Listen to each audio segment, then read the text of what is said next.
இப்போ வந்து காதல் உறவை பதிவு செய்ய வேண்டும். காதல் இப்போ திருமணத்தை பதிவு செய்கிறாங்க.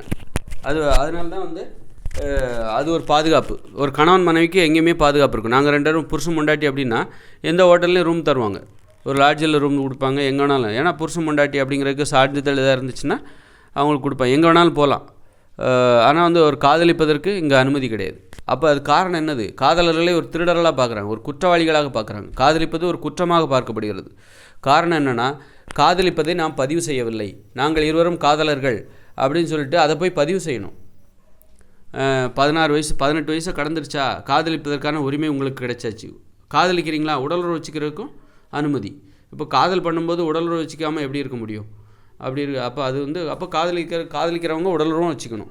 அப்போ அந்த காதல் உறவை பதிவு செய்ய வேண்டும். அதுதான் இங்கே முக்கியம். 20 வயசுக்கு மேலே நீ காதலிக்கலாம். காதல் உறவை நீ பதிவு செஞ்சுட்டா தைரியமாக நீ காதலிக்கலாம். இப்போ அதே நேரத்தில் பிரேக்கப் ஆகிடுச்சு, அதே உடனே பதிவு பண்ணிடு, நாங்கள் எங்கள் காதல் உறவை முறித்து கொண்டோம் அப்படின்னு பதிவு பண்ணிவிடு. பதிவு பண்ணிவிட்டு, ஏன்னா காதல்ங்கிறது என்னன்னு நல்லா தெரிஞ்சுக்கணும். காதல்ங்கிறது என்னது? திருமணம் செய்து கொள்வதற்கு, தனது திருமண உறவை தேடுவதற்கான ஒரு அனுபவபூர்வமான அறிவுபூர்வமான ஒரு தேடல். நீ வந்து உனக்கு பொருத்தமானவங்க யாருன்னு முதல்ல எப்படி தேடுவ? சும்மா பார்த்து 2 வார்த்தை பேசினா முடிவு பண்ணிட முடியாது. பழகி பார்க்கணும். பழகி பார்த்து எல்லா வகையிலையும் இவன் தனக்கு பொருத்தமானவன் அப்படின்னு வாழ்ந்து பார்த்தா தான் தெரியும். நிறைய பேர் இங்கே என்ன பண்ணுறாங்க, அப்பா அம்மா கல்யாணம் பண்ணி வச்சிடுறாங்க, அப்புறம் வாழ்ந்து பார்த்த பிறகு தான் தெரியுது என்னது அவங்க செட் ஆகலைன்னு தெரியுது. அப்போ அதை நீ முதலே வாழ்ந்து பார்த்துருக்கலாம்ல. மகிழ்ச்சியாக வாழ்கிறது தானே முக்கியம். வாழ்ந்து பார்த்துட்டு அந்த வாழ்ந்து பார்க்குற ஒரு நிகழ்வு தான் காதல். முதல்ல வாழ்ந்து பார்க்கணும். நீ ஒரு கணவன் மனைவி எப்படி வாழ்வாங்களோ அதுபோல் வாழ்ந்து பார்க்கணும். அதுதான் காதல் என்பது. ஒரு நம்பிக்கை ஏற்படும், இவரோடு வாழ்ந்து பார்க்கலாம், இவர் மீது எனக்கு காதல் ஏற்படும், இவரோடு வாழ்ந்து பார்க்கலாம் அப்படின்னு ஒரு அந்த நம்பிக்கை ஏற்பட்டு அப்புறம் நாம் உன்னை காதலிக்கிறேன், நீ என்ன காதலி, அப்புறம் கணவன் மனைவி போல் காதலர்களாக வாழ்கிறார்கள், வாழ்ந்து பார்க்குறார்கள். பல்வேறு அனுபவங்களில் ஒரு காதலன் தன்னை எப்படி பார்த்து கொள்கிறான், பல்வேறு அனுபவங்களில் அந்த காதலி தன்னிடம் எப்படி நடந்து கொள்கிறாள், எனக்கு திருப்தியாக இருக்குது, சாட்டிஸ்ஃபைடு அப்படிங்கிற அதுக்கப்புறம் நம்ம திருமணம் பண்ணிக்கலாம். அப்போ காதலிக்கும் போது உடலுறவு வச்சு பார்க்கணும். உடலுறவு, ஏன்னா குறி பொருத்தம்னு ஒன்று இருக்குது. இது மிக மிக முக்கியம். குறி பொருந்தலைன்னா வேறு எது பொருந்தினாலும் அங்கே ஒன்றுக்கு ஆகாது. ஏன்னா இங்கே பார்த்திங்கன்னா ஆண்குறியோட அளவு பெருசுலாம் இருக்குது, சின்னது பெருசு இதெல்லாம் இருக்குது. ஆண்குறி 2 இன்ச்சு உள்ளவங்களும் இருக்காங்க, விரைப்பு நிலையில் 1 இன்ச்சு தான் இருக்கும், அப்படிப்பட்ட ஆண்களும் இருக்காங்க. அதுபோல் 2 இன்ச்சு இருக்கிற விரைப்பு நிலையில் பார்த்திங்கன்னா 2 இன்ச்சு, அல்லது விரைப்பு நிலையில் 3 இன்ச்சு 4 இன்ச்சு 5 இன்ச்சு 6 இன்ச்சுன்னு ஆண்குறியில் இத்தனை சைஸ் இருக்குது. அதுபோல் பெண்களுக்கும் இருக்குது. பெண்களுக்கு எல்லாத்துக்கும் ஆழம், இப்போ ஆண்களுக்கு மட்டும்தான் இந்த இது அப்படி கிடையாது. பெண்களுக்கும் அவருடைய ஆழம் 1 இன்ச்சு ஆழம் தான் இருக்கிற பெண்களும் இருக்காங்க, அப்படிப்பட்ட பெண்களும் இருக்காங்க. அதுபோல் எப்படி 1 இன்ச்சு ஆண்குறியுடைய ஆண்கள் இருக்காங்களோ அதுபோல் 1 இன்ச்சு ஆழமுடைய பெண்களும் இருக்காங்க. அதுபோல் 2 இன்ச்சு ஆழமுடைய பெண்கள், அந்த பெண்குறியோட ஆழம் 2 இன்ச்சு தான் இருக்கும். அதுபோல் 3 இன்ச்சு தான் இருக்கும், இப்படி 4 இன்ச்சு தான் இருக்கும். இப்படி குறிகளில் ஆண் குறிக்கும் பெண் குறிக்கும் நிறைய வேறுபாடு இருக்குது. இந்த மாதிரி வேறுபாடுகள் இருக்குது.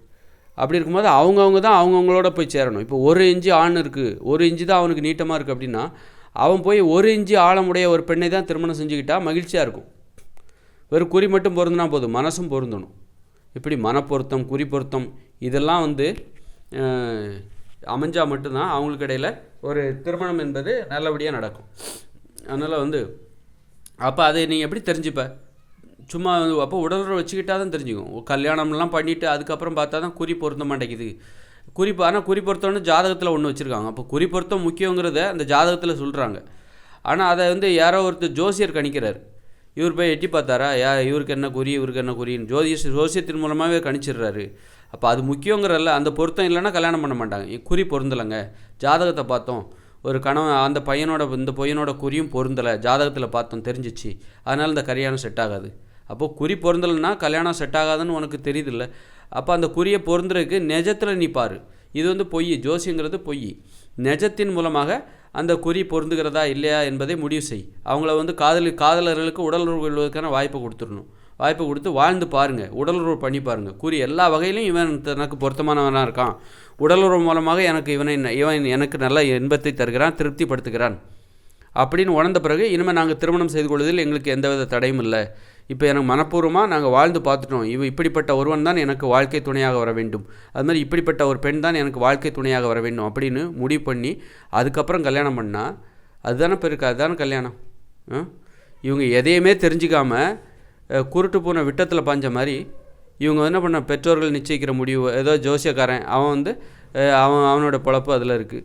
அவன் மாதிரி அந்த மாதிரி ஆட்கள் என்ன பண்ணுவாங்க, இந்த மாதிரி காதலுக்கெல்லாம் தடையாக இருப்பாங்க. ஏன்னா காதலெலாம் போயிட்டால் ஜோசியக்காரனுக்கு மதிப்பு இருக்காது, அவன் பொழப்பு கெட்டு போயிடும். அதனால் அவன் வந்து என்ன பண்ணுவான், காதலுக்கு அனுமதி கொடுக்க மாட்டான், அதுக்கு எதிராக தான் பேசிகிட்டு இருப்பான். அப்புறம் அப்படிப்பட்டவர்கள் அதிகாரத்தில் இருந்தால் அவங்க என்ன பண்ணுவாங்க. அதனால் வந்து காதலுக்கு வந்து அனுமதி கொடுத்துக்கணும், அனுமதி கொடுத்து அந்த உறவை பதிவு செய்யணும். பிரேக்கப் ஆனால் முறிச்சிக்கலாம், நீ எத்தனை வேணாலும் காதலிச்சிக்கோ. ஏன்னா உன்னுடைய நோக்கம் என்னது, ஒரு சரியான ஒரு திருமண உறவை தேட வேண்டும். இப்போ கடைக்கு போகிற ஒரு ட்ரெஸ் எடுக்கிற 10 ட்ரெஸ்ஸை பார்த்தாலும் ஒரு ட்ரெஸ்ஸை நீ எடுக்க முடியும். ஒரு ட்ரெஸ்ஸை தேர்ந்தெடுக்கிறதுக்கு 10 ட்ரெஸ்ஸை நீ போட்டு பார்க்குறல்ல, அது மாதிரி தான். அதுபோல் ஒரு உறவை ஒரு வாழ்க்கை துணையை தேர்ந்தெடுக்க போகிற, காலமுள்ளாக வாழ போகிற 2-3 பிள்ளைகளை பெற்றுக்க போகிறீங்க.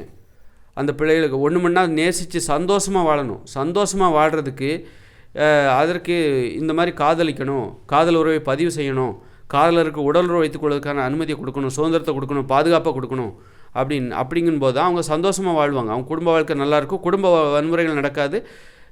இந்த மாதிரி அவங்க மகிழ்ச்சியாக வாழ்வாங்க, சுயமரியாதையோடு வாழ்வாங்க. அப்போ அதுக்கு இதுதானே சரியாக இருக்க முடியும்.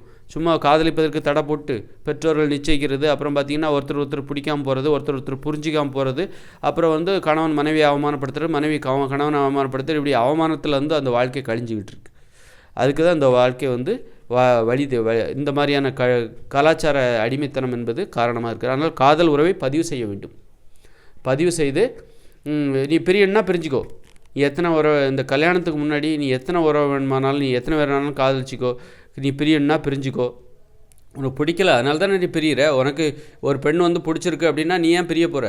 இவள் தனக்கு மனைவியாக வர வேண்டும் என்று நினைத்தால் அவளையா நீ பிரிய போகிற? யாராவது பிரிவாங்களா? அவங்க அப்படி பிரிகிறவங்க முட்டாள் தானே. அப்போ இந்த மாதிரி காதலிப்பதற்கும் பிரிவதற்கும் சுதந்திரம் கொடுத்துட்டா அவங்க புது ஆட்களை தேடிக்கிட்டே இருப்பாங்க அப்படின்னு நீ சொல்கிறீங்க. நான் என்ன சொல்கிறேன்னா, ஒரு பெண்ணுக்கு இவன் தனது கணவனாக வர வேண்டும், வந்தால் நல்லா இருக்கும்னு நினச்சிட்டா அப்புறம் அவனை பிரேக்கப் பண்ணுறது வந்து முட்டாள்தனம் தானே. அதுபோல் ஒரு ஆண் நினைக்கிறான், அந்த பெண் தனக்கு மனைவியாக வந்தால் சூப்பராக இருக்கும் வாழ்க்கை. அப்போ அவளை எப்படி அவன் பிரேக்கப் பண்ணுவான்? பண்ண மாட்டான்ல. அப்போ உண்மையாகவும் இருப்பான். இவனுக்கு உண்மையாக இருந்தால் தான் இவன் நமக்கு மனைவியாக கிடைப்பா. இவனுக்கு உண்மையாக இருந்தால்தான் இவன் தனக்கு கணவனாக வருவான். கணவனாக வந்தால் வாழ்க்கை நல்லாயிருக்கும். அப்போ இந்த மாதிரி காதல் உறவை பதிவு செய்ததால் ஒன்றும் கலாச்சாரம் கெட்டு போயிடாது. மக்கள் இன்னும் மகிழ்ச்சியாக வாழ்வார்கள். உண்மையான அன்பு என்பது என்னவென்று அப்போ தான் இந்த உலகத்துக்கு தெரிய வரும்.